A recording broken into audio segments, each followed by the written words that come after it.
नमस्कार दोस्तों, दिग्विजय शर्मा एकेडमी में आपका स्वागत है। आज हम करने वाले हैं official mock test NTPC CBT 2 का, जो कि लॉन्च किया है आरआरबी ने अपनी वेबसाइट पे। ऐसे मॉक टेस्ट इसीलिए अपलोड किए जाते हैं ताकि स्टूडेंट्स को लेवल पता चल सके एग्जाम का और उनकी प्रैक्टिस बढ़िया हो सके। तो इस सेशन से आपको बहुत मदद मिलने वाली है, क्योंकि इससे आपको एग्जैक्ट पता चल जाएगा कि किस लेवल का एग्जाम आने वाला है। तो चलिए स्टार्ट करते हैं। पहला क्वेश्चन सिंप्लीफिकेशन का है, तो देखते हैं। तो इसमें देखिए 5 का स्क्वायर दे रखा है, 15 दे रखा है, तो ये 25 और 15 हो जाएंगे, ये ऊपर 40 और 40 का 8 से ये कटेगा, तो ये टोटल क्या पूरा हो जाएगा, 5 आ जाएगा यहाँ। ठीक है, ये 18 माइनस 2 3 जा 6। ठीक है, तो इसका पूरा 5 आ गया, इसका 18 आ गया और इसका 6 आ गया। तो 5 में से 6 जाएंगे तो -1 रह जाएगा। तो 18 में से 1 गया तो यहाँ पे कितना आ जाएगा, 17 आ जाएगा। ठीक है, इसका आंसर 17 हो जाएगा। जल्दी जल्दी करेंगे क्वेश्चंस को, इजी क्वेश्चन था। अगला क्वेश्चन देखते हैं। ठीक है, तो यहाँ 60 का ये 2 × 5 10 हो जाएगा, तो इससे ये डिवाइड होगा तो ये कितना आ जाएगा, यहाँ पे 6 रह जाएगा। ठीक है, ये 5 का मल्टीप्लाई है 2 की पावर 3। 2 की पावर 3 क्या होती है, 8। तो 8 का 5 से मल्टीप्लाई करेंगे तो 40 आ जाएगा यहाँ। ठीक है, और इसमें से 15 माइनस होने हैं, तो 40 में से 15 माइनस होंगे तो कितने आएंगे, 25 आएंगे। और 25 और 6 26, 40 और 6 क्या हुआ, 25 और 6 31। ठीक है, ठीक है, ये 6 हो गए, यहाँ 40 हो गए, इसमें 25 बचेंगे और 25 और 6 कितने, 31 हो जाएंगे। ठीक है, 31 आंसर हो जाएगा इसका। ठीक है, इसका 6 आया, यहाँ पे 40 हो गया, ये 5 8 40 और ये -15, तो 25 और ये 6 भूल गया था मैं। ठीक है, ये 6 इसमें ऐड होगा तो ये क्या, 31 आंसर आ जाएगा। ठीक है, अगला क्वेश्चन देखते हैं। अच्छा, इसको देखिए 0.05 दे रखा है, तो अगर मैं यहाँ पे पॉइंट मानता हूँ और आगे जो 2 जीरो लगा देता हूँ तो ये पॉइंट ऊपर से नीचे हट जाएगा, तो ऊपर क्या 100 आ जाएगा। ठीक है, तो 100 ऊपर, नीचे 5, ये ऑफ की जगह मल्टीप्लाई लिख देंगे हम। हिंदी में ये आप मतलब ये समझ सकते हैं कि ये का लिखा है। ठीक है, तो ये 5 और 5 25 होता है, 25 का 4 बार से कटता है 100, हमें पता है। ठीक है, 100 क्या होता है, 25 × 4 होता है। ये काफ़ी इंपॉर्टेंट मल्टीप्लाई होता है, कैलकुलेशन में काम आता है। तो 4 दूनी 8 आंसर हमारा हो जाएगा। सिंपल ऐसे क्वेश्चन आते हैं, ये इसीलिए दिए गए हैं ताकि आपको पता चले मतलब कैसे कैसे क्वेश्चन आते हैं। ठीक है, तो अभी देखिए, smallest number that will be exactly divisible by 625 and 250। छोटी से छोटी संख्या जिसे क्या है 625 और 250 से पूर्णतः विभाजित किया जा सकता है। अच्छा, तो ठीक है, तो इसके जो फैक्टर हो जाएंगे 625 के, ये क्या होते हैं हमारे 25 × 25 होता है, और ये इसका क्या हो जाएगा 25 × 10 हो जाएगा। 10 क्या हो जाता है, 2 × 5 हो जाता है। ठीक है, ऐसे कर लेते हैं। तो मतलब क्या है, अगर कोई चीज 5 से कट जाएगी तो इससे कट जाएगी, और इसमें 2 और 5 का हमें फैक्टर चाहिए, मतलब इनसे काटना है। तो हम छोटी से स्टार्ट करते हैं। तो 625 जो है वो इससे तो 625 से कट जाएगा, लेकिन 250 से नहीं कटेगा ये। अच्छा, 250 के पीछे 0 लगा है, तो हम पहले इसी से देख सकते हैं, कोई भी नंबर होगा उसके पीछे 0 जरूर आना चाहिए। तो 0 हमारे सिर्फ 2 में आ रहा है, तो जिसमें 0 नहीं आ रहा है वो वाले ऑप्शन हमारे वैसे हट जाते हैं। ठीक है, इसमें और इसमें से हमारा सही आंसर होगा 85 होता है। क्या है ये, 17 × 5 होता है। तो 17 का हमारा कोई टर्म आ नहीं रहा है उसमें, इसलिए ये भी हमारा आंसर नहीं होगा। ठीक है, ये क्या हो जाएगा, 17 × 5 × 10 हो जाएगा, तो 17 कट नहीं पाएगा, इसीलिए ये वाला भी आंसर नहीं होगा। इन दोनों के पीछे 0 नहीं है, इसलिए ये भी नहीं होगा, तो आंसर हमारा सी हो जाएगा। ठीक है, पूरा कैलकुलेशन नहीं करना है, इस तरीके से हमको आंसर निकालना है इसका। ठीक है, ठीक है, अभी अगला क्वेश्चन क्या है, वह सबसे बड़ी संख्या जिससे 242, 634, 358 को भाग देने पर 2, 4 और 8 शेष निकलते हैं। तो ऐसे क्वेश्चन में क्या करना होता है, ग्रेटेस्ट सबसे बड़ी संख्या होता है, तो इसमें एचसीएफ निकालते हैं, लेकिन यहाँ पे रिमाइंडर दे रखा है, तो इसको कैसे निकालते हैं, हर एक का 2, 4, 8 क्रमशः दे रखे हैं, तो इसमें से 2 माइनस करेंगे तो ये आएगा 240, इसमें से 4 माइनस करेंगे तो ये आएगा 630, इसमें से 8 माइनस करेंगे तो आ जाएगा 350। ठीक है, तो अब ऐसा नंबर है जो इन तीनों को भाग दे दे, सबसे बड़ा, ठीक है, तो सबसे बड़े से हम एक एक करके चेक करते हैं। तो देखिए सबके पीछे 0 लग रहा है, तो हमें 0 वाला तो नंबर चाहिए ही चाहिए। ठीक है, तो ये दोनों तो हमारे नहीं हो पाएंगे। क्यों? क्योंकि हमें ऐसा सबसे बड़ा नंबर चाहिए जो इन सबको अच्छा, इक्वेशन हमारा किस में बदल गया है, इन पे शेष की जगह क्या हो गया, इन सबको भाग दे देगा। ऐसा बड़े से बड़ा नंबर जो इन सबको भाग दे देगा। 2, 4, 8 शेष बच रहा था कब? जब ये 242, 634 और 358 थे, हमने उसको किस में बदल दिया। अब हमें ऐसा नंबर चाहिए जो इनको पूरा पूरा भाग दे देगा, 240 को, 630 को और 350 को। तो इनको पूरी तरह भाग देने वाले पीछे सबके 0 है, तो हमारे आंसर में भी 0 आना चाहिए। अब बड़े वाले को देखते हैं, अगर 70 को देखता हूं मैं, बड़े से हमें देखना है, तो 70 जो है इसको तो काट देगा, इसको भी काट देगा, लेकिन इसको नहीं काट पाएगा क्योंकि यहाँ क्या है, 8 3 24 होता है, और यहाँ पे हमारा क्या हो रहा है, ये 7 गुणा 10 हो रहा है, तो 7 नहीं कट पा रहा है। ठीक है, तो ये वाला नहीं होगा हमारा आंसर। तो आंसर हमारा क्या हो जाएगा, पहला ऑप्शन हो जाएगा 10। ठीक है, इसका आंसर क्या हो जाएगा 10। हमने क्वेश्चन किस में बदल दिया, 2, 4 और 8 माइनस करके इसमें बदल दिया कि 240, 630 और 350 को भाग देने वाला ऐसा सबसे बड़ा नंबर जिससे ये सब पूरा पूरा कट जाएंगे। ठीक है, तो वो क्या हो जाएगा, 10 हो जाएगा। ठीक है, अगला क्वेश्चन देखते हैं।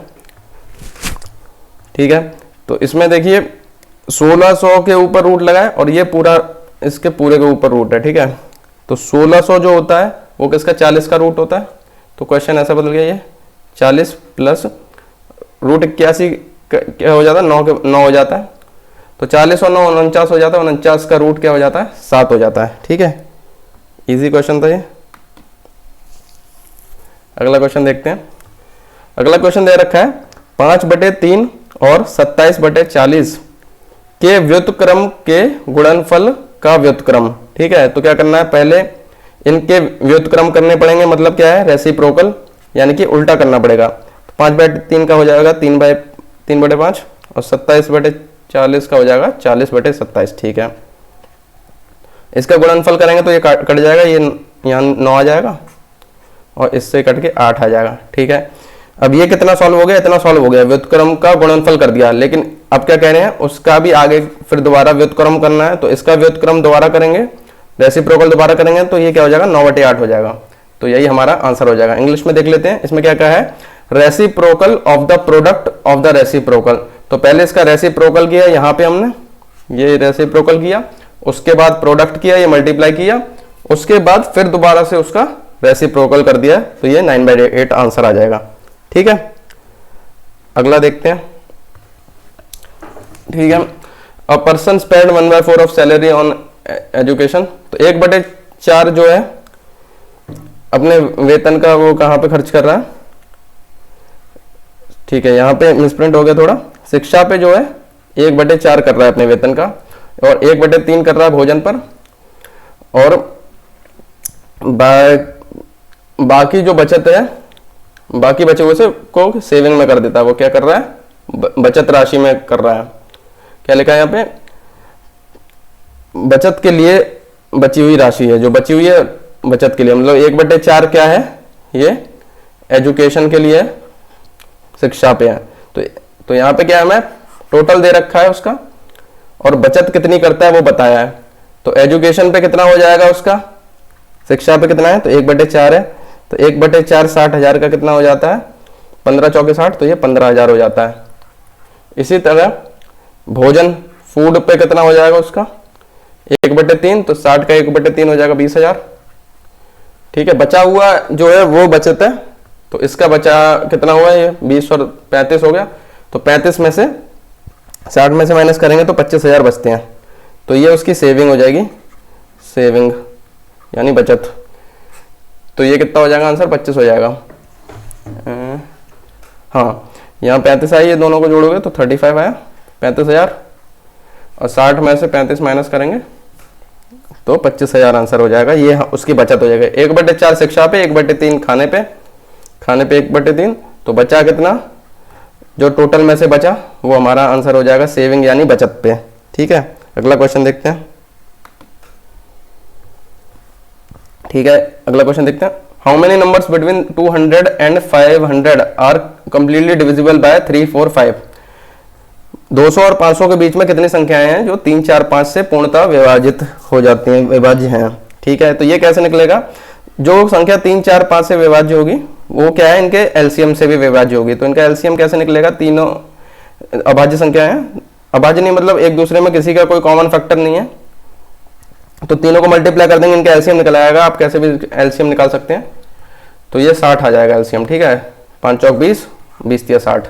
ठीक है, अब 60 का 200 के बिल्कुल पास कौन सा? 180 60 से कटता है, उसके 180 के बाद कौन सा आता है? 240। ऐसे आगे टेबल पढ़ते रहेंगे तो क्या है, अगला आ जाएगा 6 पंजे 30, 6 36, 7 6 42, 8 6 48। अब इसके आगे जाएगा तो वो क्या हो जाएगा? 9 6 54, ये आ जाएगा, तो ये हमको नहीं करना है, ये 500 से आगे निकल गया। और ये भी क्या है, 180 जो है ये भी हमारे उसमें नहीं आएगा। तो कितनी हो जाएंगे संख्या? 1 2 3 4 5। तो 5 संख्या ऐसी हो जाएंगी जो 6 इससे इन तीनों से विभाज्य हैं। तो हमने क्वेश्चन किस में बदल लिया? 200 और 500 के बीच में ऐसी कितनी संख्या है जो 60 से विभाज्य हैं। 3, 4 और 5 से विभाज्य की जगह 60 से विभाज्य होने वाली संख्या हमने निकालनी। ठीक है, तो यही आंसर हो जाएगा, एलसीएम से निकाला, ये लासा निकाला उसका। ठीक है, अगला क्वेश्चन देखते हैं। जब किसी संख्या को 84 से विभाजित किया जाता है तो शेष में 27 बचता है, और यदि उसी संख्या को 6 से विभाजित किया जाएगा तो शेषफल क्या बचेगा? ठीक है, तो ऐसे क्वेश्चन में क्या होता है, जो पहले में शेषफल बचता है, जो 27 बचा है, उसको जो दूसरे से पूछ रहा है उससे विभाजित कर देते हैं। 6 से विभाजित करने पे क्या शेषफल आएगा? तो उसको 6 से इसको कर देते हैं, तो 6 चौक 24, तो बचा कितना? 3 बच गया। तो यही हमारा आंसर हो जाएगा। मतलब क्या है, 84 से को किसी संख्या को 84 से विभाजित कर रहे थे जब, तो शेषफल कितना आ रहा था? 27 आ रहा था, रिमाइंडर 27 आ रहा था। लेकिन उसी संख्या को 6 से जब करेंगे तो कितना आएगा रिमाइंडर? उतना आएगा जो पहले वाले में रिमाइंडर को डिवाइड करके इसमें जो रिमाइंडर आएगा वही आंसर आएगा हमारा। ठीक है, ठीक है, किसी संख्या को 84 से विभाजित किया तो 27 शेष मिला, उसी संख्या को 6 से करेंगे तो क्या निकलेगा? जो पहले में शेष निकला उसको दूसरी बार जिससे पूछ रहा है उससे विभाजित करने पे जो आएगा रिमाइंडर वही आंसर हो जाएगा। ठीक है, अगला क्वेश्चन देखते हैं। एक्स वाई का रेशियो दे रखा है, अनुपात दे रखा है, इसकी वैल्यू 4 है। तो इसमें क्या करते हैं हम, एक्स अनुपात वाई दिया है तो एक्स की जगह 3 और वाई की जगह 2 रख देंगे इसमें। ठीक है, तो ये क्या हो जाएगा? 2 गुणा 3 हो जाएगा, एक्स की जगह 3, उसी तरह 5 की जगह इधर भी एक्स की जगह 3 रख देंगे और वाई की जगह 2 रख देंगे। इजी क्वेश्चन है, बस ये पता चल जाएगा आपको कि कैसा एग्जाम में आने वाला है। थोड़े मुश्किल थोड़े आसान क्वेश्चन दोनों तरीके के आते हैं। तो ये 6 और ये 6 12, और नीचे क्या है 15 और 14 यानी 29। तो ये 12/29 आंसर हो जाएगा। ठीक है, एक्स और वाई की डायरेक्ट वैल्यू डाल देनी है इसमें। ठीक है, अगला क्वेश्चन देखते हैं। दो संख्याओं का अनुपात दे रखा है 2:3, उनका गुणनफल दे रखा है 726। तो दोनों संख्याओं के बीच की सबसे छोटी संख्या कौन सी होगी? ठीक है, तो अभी देखिए जो 2 है, 2:3 में दे रखे हैं, तो पहली वाली 2x हो जाएगी, दूसरी 3x हो जाएगी, और इनका गुणा जो है वो हमको दे रखा है 726। ठीक है, तो ये हो जाएगा 6x² 726 के बराबर। ठीक है, ये 6 से कटेगा तो ये आएगा 81, 81 हो जाएगा। तो x² 81 आ गया, तो x की वैल्यू आ जाएगी 9। हमें x नहीं पूछा, हमसे क्या पूछा? छोटा वाला। तो छोटे क्या है? 2x है, 2 नहीं है 2x है, तो इसको 9 से मल्टीप्लाई करूंगा, 2 गुणा 9, तो ये हो जाएगा 18।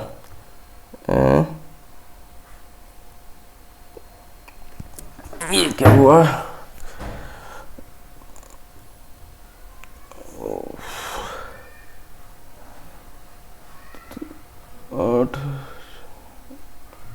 क्या हो गया?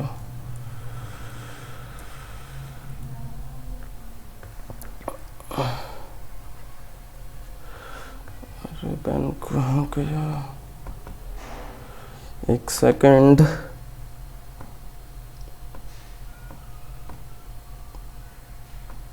पेन गायब हो गया, 1 सेकेंड। ठीक है ठीक है, यहाँ पे थोड़ा ये कैलकुलेशन मिस्टेक हो गई।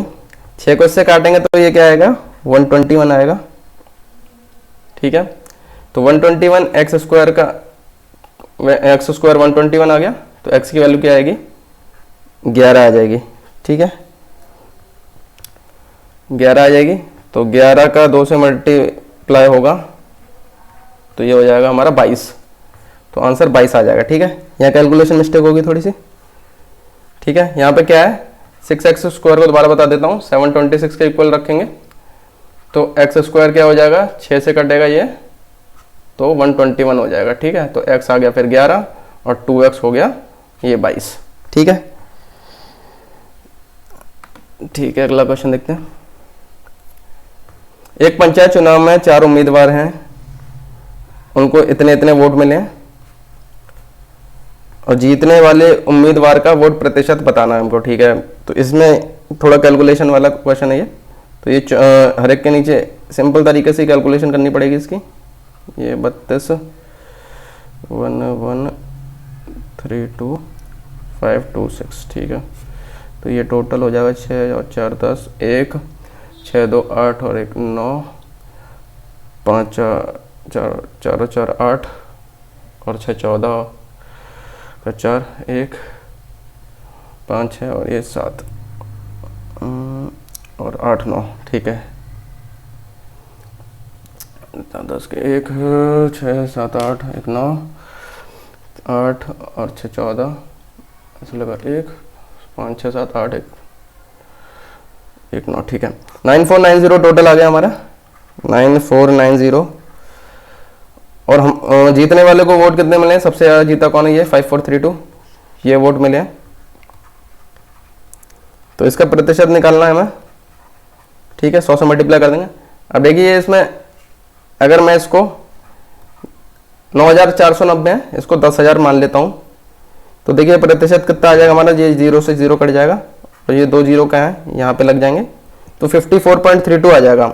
ठीक है, मतलब क्या हमने ये थोड़ा सा यहाँ नीचे क्या, नीचे की वैल्यू बढ़ा दी है, तो हमारा आंसर क्या है, थोड़ा सा कम आया है, इसीलिए आंसर क्या होगा, ये वाला तो नहीं होगा क्योंकि ये हमने कम किया तब आ रहा है, मतलब बढ़ा दिया यहाँ पे 9490 को बढ़ा दिया तब आ रहा है इतना। इसका मतलब क्या है, इससे जस्ट थोड़ा सा ज्यादा होगा वही आंसर हो जाएगा, तो ये हमारा आंसर हो जाएगा। ठीक है ठीक है, इसमें क्या किया हमने, इसका अप्रोक्सीमेशन लिया है जिसकी वजह से ये आंसर आया। हमने इसको थोड़ा सा कम करके देखा और फिर देखा आंसर क्या आ रहा है, तो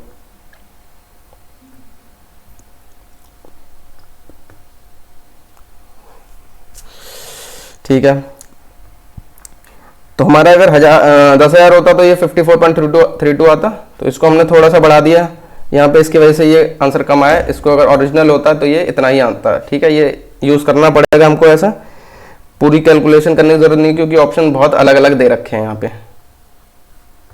ठीक है, अगला क्वेश्चन देखते हैं।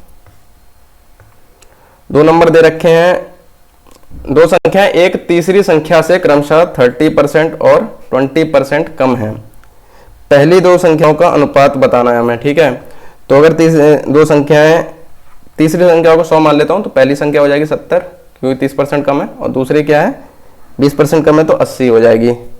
ठीक है, तो ये क्या, पहली 2 संख्याओं का अनुपात क्या हो जाएगा, तो इन दोनों का अनुपात देखते हैं तो 10-10 कट जाएगा, तो ये 7:8 हो जाएगा इसका आंसर। ठीक है, सी आंसर हो जाएगा। इजी क्वेश्चन था ये। अगला देखते हैं क्वेश्चन। 10,000 रुपए की राशि पर 8% प्रतिवर्ष की दर से 1,600 रुपए का साधारण ब्याज कितने वर्ष में प्राप्त होगा। ठीक है, तो 10,000 अगर राशि है तो 1 साल में इसका 8% कितना हो जाएगा, 1 साल में 800 रुपये हो जाएगा, 2 0 कट जाएंगे और 8 से मल्टीप्लाई हो जाएगा। ठीक है, एक में 800 हो रहा है तो 1,600 कितने में होगा, 2 साल में हो जाएगा, अगले साल फिर 800 आएगा क्योंकि साधारण ब्याज है, तो ये ऐसे ही बिना फॉर्मूले के आंसर निकल आएगा। ठीक है, 1 साल में 800 तो 1,600 कितने साल में होगा, 2 साल में होगा। साधारण ब्याज है इसलिए कोई इसमें फॉर्मूला लगाने की जरूरत नहीं है, फॉर्मूले से भी आप निकाल सकते हैं वैसे। ठीक है, एक बैंक के दुकानदार को 5 वर्ष की दर से 55,000 का ऋण प्राप्त होता है। तो ये ऋण दे रखा है, लोन, ठीक है, ऋण दे रखा है, लोन दे रखा है। 2 वर्ष बाद दुकानदार द्वारा जमा की गई जाने वाली राशि बतानी है, ठीक है। तो रेट दे रखा है, 2 साल का टाइम दे रखा है, कंपाउंड इंटरेस्ट और टोटल अमाउंट निकालना है हमें, ठीक है। तो वो है 55,000 मूलधन है। अब इसका हमको पहले साल का 5% निकालना है। तो अगर 10% निकालूं तो कितना हो जाएगा, 5500 हो जाएगा, ठीक है। 10% 5500 हो जाएगा। तो इसका 10% 5500 है, तो 5% इसका आधा हो जाएगा। तो 2500 का 5000 का आधा 2500 और 500 का आधा 250। तो ये कितना हो जाएगा, 2750 हो जाएगा, ठीक है। आप इसको वैसे भी निकाल सकते हैं, इसका 5% करके निकाल सकते हैं, ऐसे करके 2 जीरो कट जाएंगे और 5 से फिर मल्टीप्लाई कर देंगे, वैसे भी आ जाएगा, ठीक है। तो पहले साल 2750 आया, अगले साल फिर इस पे 2750 आएगा। अब क्योंकि कंपाउंड इंटरेस्ट है तो इसका फिर 5% निकालना पड़ेगा। तो इसका 10% होगा 275 और 5% कितना हो जाएगा इसका, इस बार मल्टीप्लाई करके निकाल लेते हैं। 27.5 का 5 से मल्टीप्लाई करेंगे, ये 2.100 से डिवाइड होने की वजह से लग गए हैं, ठीक है। तो ये क्या हो जाएगा, 0.25 2 7 5 35 36 37 3 5 10 और 3 13 137। तो देखिए अगर ऑप्शन देखता हूँ मैं तो 37.5 सिर्फ एक में आ रहा है, बाकी किसी में नहीं आ रहा है, ठीक है। तो यही हमारा आंसर हो जाएगा। पूरा हमें कैलकुलेट करने की जरूरत नहीं है। कैलकुलेट अगर करना है तो इसको और इस टोटल को अगर हम कैलकुलेट करते हैं तो हमारा ये अमाउंट आ जाएगा, ठीक है। वैसे कैलकुलेट करने की जरूरत नहीं है, ऑप्शन से ही आंसर निकल रहा है, ठीक है। अगला क्वेश्चन देखते हैं। एक व्यापारी एक सोफा सेट को 45,000 रुपये में बेचकर लाभ कमाता है। वह जब वही सोफा सेट 39,000 रुपये में बेचा जाता है तो व्यवसायी को नुकसान होता है, उतना ही नुकसान होता है जो पहले की स्थिति में अर्जित लाभ के बराबर है, ठीक है। तो अगर मैं कोई भी सीपी मान लूँ, इसकी ओरिजिनल को सीपी होगी, तो जो 45,000 में बेचता है तो उसे कुछ लाभ होता है, मान लीजिए एक्स लाभ होता है, ठीक है। अच्छा, लेकिन 39,000 में जब बेचता है तो क्वेश्चन के अकॉर्डिंग उसे उतना ही नुकसान हो रहा है, तो एक्स ही नुकसान हो रहा है। मतलब क्या है, जितना सीपी इससे कम है, एक्स कम है, तो 39,000 से सीपी एक्स ज़्यादा है, ठीक है। तो इधर देखिए एक्स के टर्म में उसका अंतर क्या है, 2x है, 1x है 1x, लेकिन इधर इसका अंतर कितना देखा है, 45 और 39 में अंतर कितना है, ये है 6,000 का, ठीक है। तो 2x की वैल्यू 6,000 होगी तो x की वैल्यू कितनी होगी, 3,000। अब हमें यहाँ पे पूछा क्या है, लागत मूल्य पूछा है, ठीक है, कॉस्ट प्राइस पूछा है। तो कॉस्ट प्राइस निकालने के लिए या तो 45,000 में से 3,000 माइनस कर दो या इसमें से 3,000 जोड़ दो, दोनों के इसमें आंसर क्या आएगा, 42,000 आएगा, ठीक है। यहाँ पे क्या दे रखा है, जितना 45,000 बेचने पे फायदा हो रहा है उतना ही 39,000 बेचने पे क्या हो रहा है, हमारा नुकसान हो रहा है, ठीक है। अगला उसके बाद क्या है, इसका अंतर x के टर्म्स में कितना है, 2x, और वैसे अंतर 6,000 आया, तो ऐसे करके हमने 2x की वैल्यू 6,000 तो x की 3,000 हो जाएगी, ऐसे करके निकाल लिया ये, ठीक है। अगला क्वेश्चन देखते हैं। 40,000 नहीं 40 मजदूर जो है वो 100 मीटर लंबी सड़क की मरम्मत कर रहे हैं, उसको 50 दिन में पूरी कर देते हैं। उसी कार्य को 40 दिनों में पूरा करने के लिए कितने अतिरिक्त कर्मचारी लगेंगे, ठीक है। तो उसी कार्य को कहा जा रहा है, इसीलिए 100 मीटर हो या कितना भी मीटर हो, इससे कोई फर्क नहीं पड़ता है, क्योंकि वही कार्य दोबारा से करना है। तो टोटल वर्क जो होता है ये इस फॉर्मूले पर चलता है, MDH। तो यहाँ M होता है मैन, यानी कि कितने आदमी लग रहे हैं, डे यानी दिन कितने लग रहे हैं, और H यानी कितने घंटे लग रहे हैं। तो घंटे की इसमें बात नहीं है, तो ये खाली M × D हो जाएगा।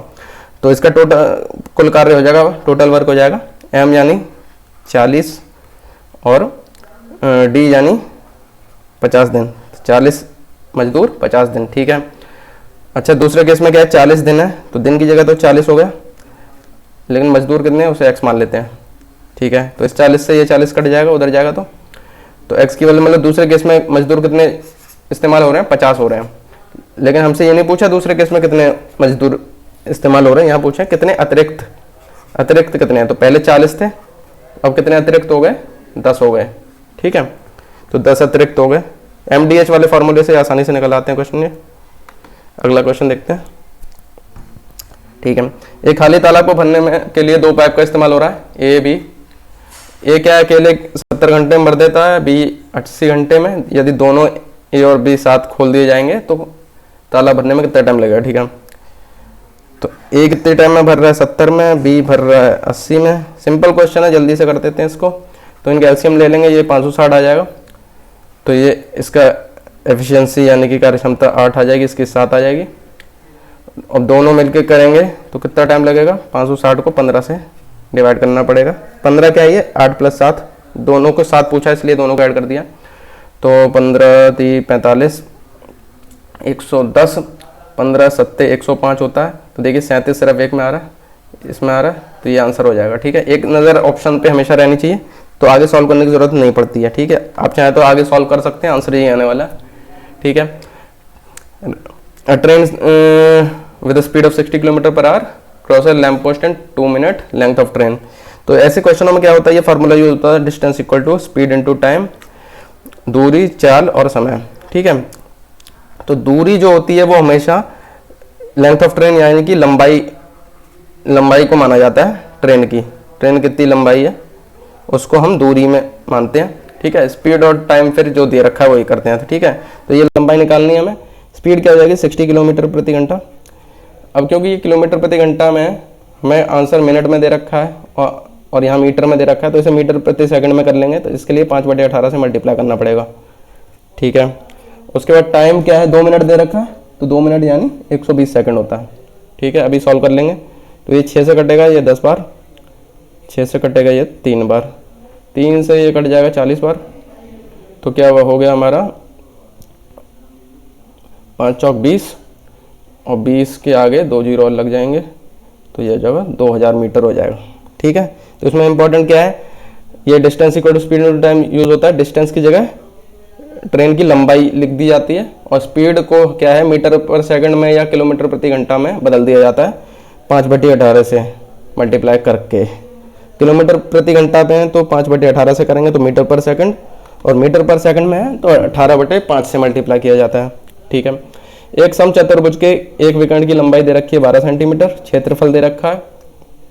समचतुर्भुज के दूसरे विकर्ण की लंबाई बतानी है, ठीक है। विकर्ण मतलब डायगोनल होता है। तो इसका जो एरिया होता है हमारा इसका फॉर्मूला होता है ½ d1 × d2। d1 d2 क्या है, ये विकर्ण है, डायगोनल है। तो एरिया हमको दे रखा है 108, पहला विकर्ण दे रखा है 12 और दूसरा हमको निकालना है, ठीक है। तो ये 12 का 6 से कटेगा ये, और 6 के इससे कितना है, 6 1 कम 6 और 8 से 48, ठीक है, 18 आ जाएगा आंसर। तो दूसरा विकर्ण जो है वो 18 हो जाएगा, ठीक है। अगला क्वेश्चन देखते हैं। यदि एक शंकु के आधार का व्यास दे रखा है 6 सेंटीमीटर और ऊंचाई दे रखी है, शंकु का हमें पृष्ठीय क्षेत्रफल निकालना है, यानी कि क्या निकालना है, कर्व्ड सरफेस एरिया निकालना है कोन का, जब बेस का डायमीटर दे रखा है और हाइट दे रखा है। तो डायमीटर दे रखा है तो रेडियस 3 हो जाएगा, आधा हो जाएगा उसका, और हाइट 4 ही लिख देंगे। हमें क्या निकालना है, कर्व्ड सरफेस एरिया पृष्ठीय क्षेत्रफल निकालना है। तो इसका फॉर्मूला होता है πr/l। l जो होता है वो स्लांट हाइट, हिंदी में तिर्यक ऊंचाई कहते हैं उसे। तो l निकलता है हमारा इससे फॉर्मूले से √r² + h², ठीक है। तो यहाँ पे मैं डालूंगा ये 3 का स्क्वायर प्लस 4 का स्क्वायर, तो ये हो जाएगा 9 + 16 यानी 25। तो इससे l आ जाएगा हमारा 5, ठीक है, ठीक है। तो फिर इसकी वैल्यू डालेंगे 22/7, r की जगह 3 और l की जगह 5, तो ये हो जाएगा, ठीक है। ये 15 दूनी 30 हासिल लगी 3, 15 दूनी 30, 33, 330/7। अब 7 से काटूंगा तो आएगा 7 चौक 28। तो देखिए 4 में सिर्फ एक में स्टार्टिंग हो रही है, तो यही आंसर हो जाएगा, ठीक है। पूरा सॉल्व नहीं करना है, ऑप्शन की तरफ जरूर ध्यान रखना है, ये सीखने वाली बात है इसमें। बाकी तो इसमें क्या था, फॉर्मूला बेस्ड था क्वेश्चन। फॉर्मूला पता होगा आपको, कर्व्ड सरफेस एरिया यानी कि ये पृष्ठीय क्षेत्रफल यही होता है, ठीक है। उसका फॉर्मूला पाई आर एल होता है। फॉर्मूला पता होगा तो तुरंत निकल आएगा आंसर, नहीं तो मुश्किल हो जाएगी। ठीक है, अगला क्वेश्चन देखते हैं। एक्स प्लस वाई की वैल्यू दे रखी है, एक्स वाई की वैल्यू दे रखी है, x cube plus y cube निकालना है। तो एक्स प्लस वाई का होल क्यूब वाला फॉर्मूला लगा देंगे यहाँ पे। तो ये हो जाएगा x cube plus y cube plus 3xy multiply में एक्स प्लस वाई। ठीक है, ये क्या लिखा है, एक्स प्लस वाई का whole cube, x cube plus y cube plus 3xy plus x plus y का ये मल्टीप्लाई में। ठीक है, तो x cube plus y cube ये हमको निकालना है, x cube plus y cube. ठीक है, अब 3 इंटू एक्स वाई क्या दे रखा है, हमें 18 दे रखा है, और एक्स प्लस वाई कितना दे रखा है, 5 दे रखा है। ठीक है, इधर क्या दे रखा है, एक्स प्लस वाई का होल क्यूब यानी कि 5 का क्यूब, तो इधर आ जाएगा ये 125, और ये क्या हो जाएगा 18 का 5 से करूँगा तो आएगा 90, 90 का 3 से करूँगा मल्टीप्लाई तो आएगा ये 270। तो ये पूरा 270 वहाँ पे क्या है, माइनस का 270 हो जाएगा, माइनस का 270। ये क्या है 270 है, उधर जाएगा माइनस का, तो 270 में से ये 270 है, इसमें से ये माइनस करूँगा तो आंसर आएगा हमारा 10 में से 5 गए 5 बचे, 6 में से 2 गए 4 और 2 में से गया 1, तो ये आएगा। लेकिन यहाँ पे क्या ये आंसर माइनस का आएगा क्योंकि माइनस वाला बड़ा है, तो आंसर आ जाएगा -145। तो यही हमारा आंसर हो जाएगा। ठीक है, इसमें कैलकुलेशन थी खाली, ज़्यादा कोई मुश्किल नहीं था। आगे देखते हैं, x square minus 9x plus 18 इसके फैक्टर निकालने, तो इसके फैक्टर निकालते हैं। देखिए एक्स स्क्वायर दे रखा है तो माइनस 9x के 18 के ऐसे फैक्टर जिसको जोड़ के आए 9 और गुणा करके 18, तो ये 6 और 3 हो जाते हैं, -6x माइनस 3x प्लस 18, ये बार बार कर रखा है हम लोगों ने। तो x कॉमन आएगा, x -6 हो जाएगा यहाँ पे, यहाँ -3 आएगा कॉमन, फिर x -6 हो जाएगा, तो फैक्टर क्या हो जाएंगे x -3 और x -6। ठीक है, x -3 और x -6 कौन से इसमें दे रखे हैं। ठीक है, एक और तरीके से देख सकते हैं, प्लस 18 क्या होता है, ये मल्टीप्लाई करके आता है, तो मल्टीप्लाई करके प्लस आए और जोड़ के -9 आए, तो ये -3 और -6 का ही मल्टीप्लाई जब हम करेंगे तो गुणा करके प्लस आएगा और ऐड करके -9 आएगा। ठीक है, ऐसे करके भी निकाल सकते हैं, आपकी मर्जी है। ये भी ज़्यादा लंबा नहीं था, तो बेसिक से ही निकालना सही है, सही होने के चांस ज़्यादा रहेंगे। ठीक है, माध्यक निकालना है इस क्वेश्चन में हमको, माध्यक यानी कि मीडियन। तो इसमें क्या करते हैं हम, आरोही क्रम में लिख देते हैं पहले, 3 5 16 18, असेंडिंग ऑर्डर में लिख देते हैं इसे। ठीक है, तो ये कितने टर्म है हमारे, 1 2 3 4 5 6 टर्म है, बीच का जो टर्म होता है वो होता है, तो ये साइड हो गए, ये साइड हो गए। तो जब हमारे सम संख्या होती हैं तो बीच के जो 2 संख्या होती हैं उनको जोड़ के 2 से भाग दे देते हैं तो माध्यक निकलता है। ठीक है, तो इसका क्या हो जाएगा, 16 दूनी 32 और 2 34 भाग में 2, तो ये 17 हो जाएगा। तो ये दोनों को जोड़ के आएगा 34 और 2 से भाग देंगे तो 17 हो जाएगा। ठीक है, अगर एक और होती संख्या, मान लीजिए ये 40 ऐसे होता, तो कौन से हो जाता, 1 2 3, ये वाला हमारा हो जाता माध्यक, क्योंकि 3 इधर के साइड हो गए, ये इधर के बीच वाली संख्या ये हो गई। ठीक है, ठीक है, अगला क्वेश्चन देखते हैं। आरोही क्रम में लिखना ना भूलें, ऐसे इस क्वेश्चन में ये गलती हो जाती है। अगला क्वेश्चन देखते हैं, 16 सेंटीमीटर लंबाई की एक जीवा दे रखी है, 10 सेंटीमीटर त्रिज्या के एक वृत्त में, वृत्त से केंद्र तक की दूरी बतानी है। तो यहाँ वृत्त मैंने बना लिया पहले से ही। ठीक है, तो यहाँ से मैं जीवा बनाता हूँ, अगर ये जीवा हो गई, ये उसकी त्रिज्या हो गई। ठीक है, 16 सेंटीमीटर की लंबाई की एक जीवा है, तो देखिए जीवा, अरे बन जा, ठीक है 16 की है, तो ये क्या है 8 8 में ये बढ़ जाएगा। ठीक है, हमें त्रिज्या 10 दे रखी है। ठीक है, त्रिज्या 10 दे रखी है, त्रिज्या 10 दे रखी है, ये वाली हमें दूरी निकालनी है। ठीक है, तो ये क्या पाइथागोरस थ्योरम से निकल जाएगी। इसको अगर मैं h मान लूँ इसे, तो h का स्क्वायर क्या हो जाएगा, ये 10 के स्क्वायर में से 8 के स्क्वायर को निकालेंगे तो निकल आएगा, तो 100 में से ये 64, तो यहाँ 36 रह गया, h स्क्वायर 36 है, तो h कितना हो जाएगा 6 हो जाएगा। ठीक है, इसका आंसर 6 हो जाएगा। यही पूछ रहा है, वृत्त से केंद्र तक की दूरी, distance from the centre to the chord. ठीक है, ठीक है। तो अगला क्वेश्चन देखते हैं। यहाँ पे इस वाले क्वेश्चन में क्या हुआ है, एक 2-3 प्रॉपर्टी याद रखनी है। तो जो सेंटर से जो लाइन जाती है कॉर्ड तक, तो वो 2 बराबर भाग में बांट देती है और ये 90 डिग्री का कोण भी बनाती है। ठीक है, तो ये बात याद रखनी है, फिर तो हो जाएगा आसानी से। ठीक है, ठीक है। अगला क्वेश्चन देखते हैं। एक ट्रायंगल त्रिभुज पी क्यू आर में पी क्यू की, तो पी क्यू आर बना लेते हैं पहले जल्दी से। ठीक है, ठीक है, ये पी क्यू आर बन गया है जैसा तैसा पी क्यू आर। ठीक है, पी क्यू की ओर स्थित बिंदु x, तो पी क्यू पे एक बिंदु x बना लिया। पी आर की ओर स्थित बिंदु y से मिलने वाली एक भुजा, तो पी वाई क्यू आर के समांतर है, तो क्यू आर के समांतर है, तो ये ऐसे बनेगी लाइन यूँ करके, ये y हो गया, और ये इसके समांतर है, तो ये समांतर होगी, पैरेलल लाइन है ये। तो पी वाई और क्यू आर का, वाई आर का अनुपात दे रखा है, पी वाई 3 और वाई आर ये 5 दे रखा है। पी एक्स दे रखी है 7 सेंटीमीटर, पी एक्स ये 7 सेंटीमीटर दे रखी है, ये अनुपात में दे रखा है 3 और 5। ठीक है, तो पी क्यू की भुजा चाह रहा है ये यहाँ से यहाँ तक। ठीक है, इसे एक्स मान लेते हैं। तो देखिए इनके जो रेशियो होते हैं वो समान होते हैं, मतलब पी वाई का रेशियो पी से एक्स तक के लिए होगा। जब ये प्रॉपर्टी होती है, ये लाइन अगर इसके पैरेलल जा रही होती है, तो पी वाई जो है और पी आर का रेशियो, यानी कि पी वाई और पी आर का जो अनुपात होता है वो पी एक्स और पी क्यू के अनुपात के बराबर होता है। ये प्रॉपर्टी होती है कि जब ऐसे लाइन ये पैरेलल जा रही होती है, समांतर होती है। ठीक है, तो पी वाई हमें क्या दे रखा है, 3 दे रखा है, और ये 5 दे रखा है। पी आर 5 नहीं, 8 है। ठीक है, वाई आर 5 है, टोटल पी आर 8 हो जाएगा।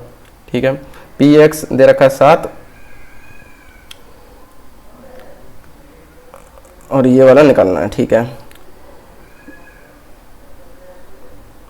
ठीक है। तो यहाँ पे देखिए क्या अनुपात से हम देखते हैं, तो क्या है 3 वाले अनुपात की वैल्यू हमको 7 दे रखी है, तो 1 की हो जाएगी 7/3, और 8 क्या हो जाएगा, इससे 8 से मल्टीप्लाई हो जाएगा, तो 8 7 56 हो जाएगा। 56 का 3 से करूँगा, हमें मल्टीप्लाई डिवाइड करना है, तो 3 एकम 3 26, 3 एकम 3 26, 8 3 24। ठीक है, 20 हो जाएगा, तो 20 में 6 और हो जाएगा। ठीक है, तो ये 18.66 हो जाएगा इसका आंसर। यहाँ पे क्या हुआ है,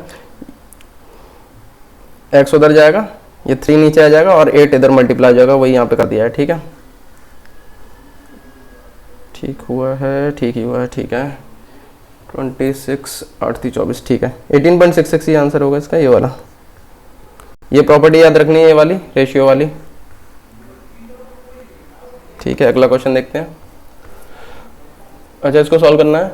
तो देखिए इसमें क्या होता है, कॉट 15 कॉट 75 है, तो इनके अगर एंगल ये जो है इनका योग 90 हो, इनको ऐड करके अगर 90 आ रहा है, तो इन दोनों का मल्टीप्लाई 1 होता है। क्यों होता है, क्योंकि ये जो हो जाता है ये बन जाता है tan 15 90 माइनस थीटा करके, और tan इसका क्या होता है व्युत्क्रम, यानी कि रेसिप्रोकल होता है, तो ये कट जाते हैं। तो मतलब क्या, अगर ये कॉट ये भी कॉट और दोनों का योग एंगल का 90 है, तो ये क्या हो जाएगा 1, इसका भी क्या हो जाएगा 1, तो ये पूरा 1 से मल्टीप्लाई होगा, ये पूरी वैल्यू क्या हो जाएगी 1 आ जाएगा। tan 45 की वैल्यू भी याद होनी चाहिए, ये भी होती है 1, तो ये 1 + 1 आंसर क्या हो जाएगा 2।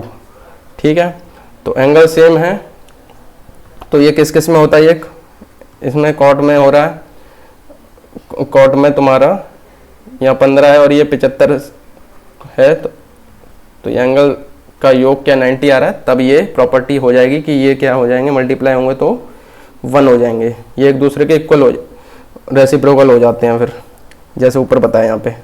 ठीक है, तो ये कट के 1 आ जाएगा यहाँ पे, और tan 45 तो 1 होता ही है। अगला क्वेश्चन देखते हैं। ठीक है। तो देखिए अगले क्वेश्चन में सॉल्व करना है, ये वैल्यू दे रखी है। तो इधर वाले लेफ्ट हैंड साइड को अगर देखता हूँ ना, cos x square theta minus cot square theta दे रखा है, sec square theta minus tan square theta दे रखा है। तो इसको सॉल्व नहीं करना है, ये डायरेक्ट ये फॉर्मूला होता है, हमने पढ़ रखा है, ऐसे दे रखा होता है 1 + tan square theta equal to sec square theta होता है। तो sec square theta minus tan square theta हो जाता है क्या 1 हो जाता है ये, ठीक है। उसी तरह ये वैल्यू 1 हो गई, ये भी 1 हो गई, तो 1 + 1 क्या हो गया 2। तो 2 बराबर हो जाएगा 2 sin थीटा, 2 से ये कट गया तो यहाँ आ गया 1। तो sin थीटा की वैल्यू हो गई 1। तो sin थीटा की वैल्यू कब होती है, sin 90 पे होती है, इसीलिए थीटा की वैल्यू क्या आ जाएगी यहाँ पे 90 हो जाएगी। ये फॉर्मूला याद होने चाहिए, ट्रिग्नोमेट्री के फॉर्मूले याद होंगे तो इजीली हो जाएगा, नहीं तो ये चक्कर में पड़ जाओगे इसमें, ठीक है। नंबर सीरीज का क्वेश्चन है अगला, ठीक है। तो देखिए नंबर सीरीज में एंड से हम हमेशा पता करते हैं कि सीरीज कैसी है, मल्टीप्लाई वाली है या प्लस माइनस वाली है, ठीक है। तो इसमें देखिए बहुत ज़्यादा अंतर नहीं आ रहा है, तो इसीलिए इसका माइनस करके हम देख लेते हैं, अंतर प्लस माइनस वाली सीरीज लग रही है। अगर बहुत ज़्यादा इंक्रीज होता है, बहुत बड़ी बड़ी नंबर आते हैं तो मल्टीप्लाई वाली होती है। 3 में से 1 गया 2 बचे, 12 में से 8 गए 4 बचे, और 9 1 कट गया, 8 में 7 गए 1 बचा, ठीक है। इसमें 142 का आ रहा, इधर देखते हैं इधर कितने कितने का आ रहा है। तो 5 में से 3 गए 2 बचे, 5 में से 1 गए 4 बचे, 3 में गए, तो इसमें से भी 142 आ रहा है और इसमें भी 142 ही आ रहा है, तो सबका 142 का अंतर आ रहा है। तो इसमें 142 जोड़ दूंगा तो वो आंसर आ जाएगा 7 2 9 9 4 13 1 4 5 और 1 6 639 आंसर आ जाएगा, ठीक है। 142 सबका अंतर आ रहा है, प्लस माइनस वाली सीरीज थी ये, ठीक है। अगला क्वेश्चन देखते हैं। अभी देखिए यहाँ पे देखिए अगला क्वेश्चन भी सीरीज का है। इसमें देखिए यहाँ 500 है, यहाँ 3000 पहुँच गए। तो देखिए ये क्या है, मल्टीप्लाई वाली सीरीज है, 6 से मल्टीप्लाई होगा तब ये 5 6 5 30 होता है। तो अगर मैं 514 को 6 से मल्टीप्लाई करके देखता हूँ, 6 चौक 24, तो 6 कम 6 और ये 8 और 6 पंजे 30, 3084 आ रहा है। तो ये 6 से मल्टीप्लाई हुआ है, लेकिन यहाँ पे क्या है 83 आ रहा है। तो मतलब क्या है 6 से मल्टीप्लाई करके उसमें से -1 कर दिया है, ठीक है।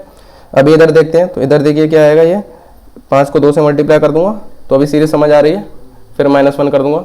9 को 3 से मल्टीप्लाई किया है, फिर -1 किया है, तो अगला क्या होगा 2 3, इसमें 4, उसका 5 और इधर 6। तो इस वाले में क्या करेंगे 4 से करेंगे। तो 26 को हम 4 से मल्टीप्लाई करेंगे, 6 चौक 24, 2 4 दूनी 8 और 9 10, 104 हो जाएगा। इसमें से 1 माइनस करेंगे तो 103 आंसर आ जाएगा हमारा, ठीक है। तो यहाँ 2 से मल्टीप्लाई फिर -1, 3 से मल्टीप्लाई फिर -1, फिर 4 से। तो सीरीज में हमेशा क्या है आखिरी की जो टर्म्स होती हैं वहाँ से चेक करना चाहिए सीरीज कैसी चल रही है, स्टार्टिंग से नहीं, ठीक है। अच्छा आगे देखते हैं। तो ये बहुत ज़्यादा अंतर नहीं दिख रहा है इसमें, तो इसीलिए इसमें अंतर देख ले रहे हैं ऐसे 5 7 14 23 9, ठीक है। तो देखिए यहाँ पे क्या है, ऑड नंबर की सीरीज चल रही है, 5 जोड़ा फिर 7 जोड़ा फिर 9 जोड़ा। तो आगे क्या है, अगर यहाँ 9 नहीं होता तो ये प्राइम नंबर की हो सकती थी, लेकिन यहाँ 9 आ गया है तो ऑड नंबर की। तो आगे क्या है 11 जुड़ेगा, तो 23 में 11 जुड़ेगा तो ये क्या हो जाएगा 34 हो जाएगा। तो 34 आंसर हो जाएगा इसका, ठीक है। आगे क्वेश्चन देखते हैं अगला। अगले भी नंबर सीरीज दे रखी है। तो देखिए बहुत सारे जब नंबर होते हैं तो ज़्यादातर चांस होते हैं कि ये क्या है सीरीज जो होती है वो डबल वाली सीरीज चल रही होती है। तो देखिए ये क्या हो रहा है, यहाँ पे 2 से 4, 4 से 8, 2 से 8 से 16, 2 से मल्टीप्लाई होता जा रहा है, 16 से 32, ये एक अलग सीरीज चल रही है। और ऊपर सीरीज देखता हूँ मैं, ये 6 से हो रहा है 9, 9 से हो रहा है 13। तो 6 से 9 में क्या है 3 जुड़ा, 9 से 13 में 4 जुड़ा। तो देखिए एक एक्स्ट्रा जुड़ता जा रहा है। उसके बाद 18, तो ये क्या है 5 जुड़ गया, 3 4 5। तो आगे क्या जुड़ेगा, इसमें 6 जुड़ जाएगा। तो 18 में 6 जुड़ेगा तो क्या आ जाएगा 24 हो जाएगा। तो 24 हमारा आंसर हो जाएगा, ठीक है। आगे देखते हैं, ठीक है। आगे सिंप्लीफिकेशन का क्वेश्चन है। ये 4 से ये मल्टीप्लाई है तो ये 8 बार कट जाएगा। तो 8 का 3 से मल्टीप्लाई करेंगे तो क्या है 24 आ जाएगा। 24 में से, ठीक है, यहाँ इसका 24 आ गया, और ये 46 में से माइनस करेंगे तो इजी हो जाएगा थोड़ा। 40 और 24 क्या हो जाएगा ऊपर 64 आ जाएगा। क्या हुआ यहाँ पे 24 यहाँ पे था, इनका मल्टीप्लाई होना 24, इस 6 को मैंने उसमें से माइनस कर दिया तो 40 और 24 क्या हो गए 64 हो गए। ठीक है, इसको देखते हैं। 34 में से 6 माइनस होंगे तो ये पूरा क्या हो जाएगा, 4 गए और 2 और गए तो 28 हो जाएगा। तो ये कट जाएगा, यहाँ 28 था तो 28 से 7 बार कट जाएगा, 7 थी 21, 21 इसमें से माइनस होंगे तो क्या आ जाएगा 6 16, नीचे 16 आ जाएगा। ठीक है, प्लस माइनस का ये कोई मुश्किल नहीं है, और ये 4 बार में कट जाएगा। ठीक है, अगला क्वेश्चन देखते हैं। सिंप्लीफिकेशन का है खाली। ठीक है, अभी देखते हैं अगला क्वेश्चन देखते हैं। ये 7 से 4 बार में कट रहा है, यहाँ आ रहा है 20 आ रहा है। ठीक है, इसका 20 आ गया। 6.25 में से 5 माइनस कर देंगे तो कितना आ जाएगा 1.25 आ जाएगा। तो 20 प्लस 1.25 तो ये कितना हो जाएगा 21.25। क्या किया दोबारा बताता हूँ, इसका 4 से कटाइए, 5 चौक 20, इस 5 को मैंने इसमें से माइनस किया तो क्या आ जाएगा 1.25। अब इन दोनों को जोड़ेंगे तो क्या आएगा 21.25। ठीक है, अब इसको देखते हैं। ठीक है, इसको मल्टीप्लाई कर लेते हैं डायरेक्टली। तो 9 पंजे 45, 4 5 15 और 4 19, 1 5 दूनी 10 11। ठीक है, 8 में से 4 गए तो 4 बचे, और 15 में से 3 गए तो 12 बचे। ठीक है, अब ये 3/4 हो गया इसका, 4 से कटेगा ये 4 3 12 और 1, इसको मल्टीप्लाई करेंगे तो आएगा 9.3। ठीक है, ठीक है, तो 5 2 20 और 2 21। ठीक है, इधर भी 21.25 आ रहा है, तो ऊपर नीचे वाले सेम है तो ये क्या हो जाएंगे सेम है, तो ये कट जाएंगे। आंसर हमारा क्या हो जाएगा 1 हो जाएगा। ठीक है, सॉल्व करना है इसमें, खाली इधर उधर दिमाग नहीं लगाना है, डायरेक्ट मल्टीप्लाई कर देना है। कोई ट्रिक वगैरह के चक्कर में पड़ोगे तो टाइम वेस्ट होगा, डायरेक्ट करना है क्वेश्चन को। ठीक है,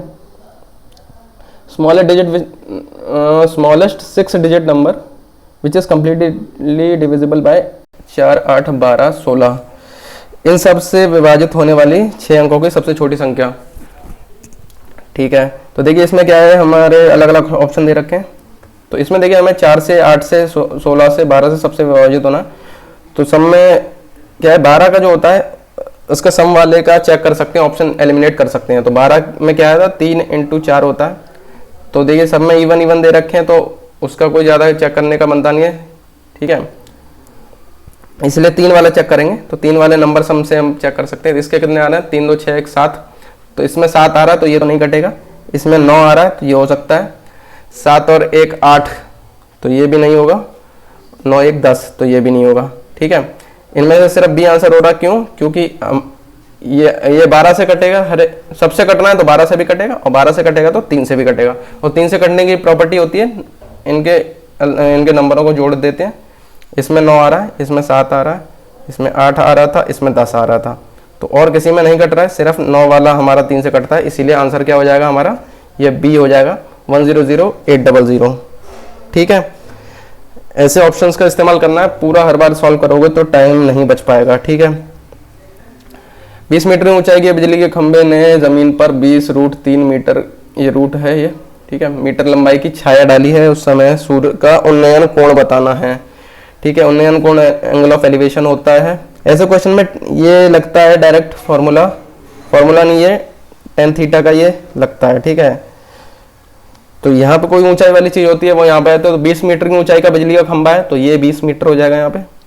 ठीक है, छाया बनाई है जमीन पर 20 मीटर लंबी, तो जो छाया होगी वो क्या हो जाएगी, ये हो जाएगी 20√3 मीटर। ठीक है, उन्नयन कोण बताना है तो यहाँ पे जो ये कोण बनना है थीटा मान लेते हैं। तो देखिए ऐसे क्वेश्चन में क्या होता है, tan थीटा क्या होता है, तो यहाँ पे tan थीटा क्या बनना है, परपेंडिकुलर अपॉन बेस, लंब बटे आधार हो जाता है। तो हमारा क्या रेशियो आ रहा है 20/20√3 आ रहा है। ठीक है, इसके सामने वाला जो होता है थीटा के सामने वाला ये लंब होता है और संग वाला आधार होता है, ये परपेंडिकुलर ये बेस। तो इसको काटता हूँ, ये 20 से कट जाएगा, ऊपर 1 रह जाएगा, नीचे √3 रह जाएगा। तो 1/√3 कितना होता है, 10/30 होता है। ठीक है, उन्नयन कोण वो चाहिए, ये ऑप्शन इसमें गलत दे रखे हैं। ठीक है, इसका 30 डिग्री आंसर होगा। ठीक है, ऑप्शन इसमें गलती से गलत टाइप हो गए हैं, इसका आंसर 30 हो जाएगा। ठीक है, इसमें क्या होता है, ये ऊंचाई को हमने 20 लिख लिया, ये लंबी जो छाया है उसको ये यहाँ पे लिख दिया, उसके बाद ये tan थीटा वाला फॉर्मूला लग जाता है, इसी से इसके आंसर सारे निकल आते हैं। ठीक है,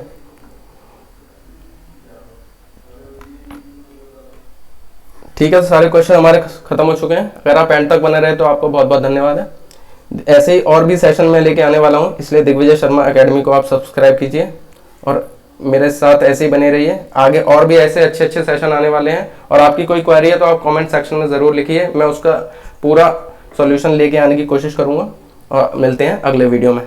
थैंक यू।